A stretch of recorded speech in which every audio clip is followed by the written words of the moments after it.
அங்கண்மாஞாலத்து அரசர பீமான பங்கமாய் வந்து நின் பள்ளி கட்டீர் கீழே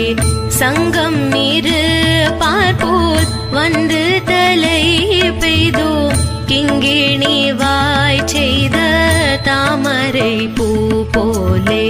செங்கஞ்சிறு சிறிதே எம்மேல் விழியாவோ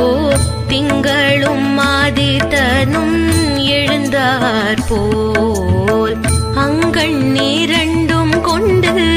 எங்கள் மேல் நோக்குதியே எங்கள் மேல் சாபம் இருந்தேலோர் எம்பா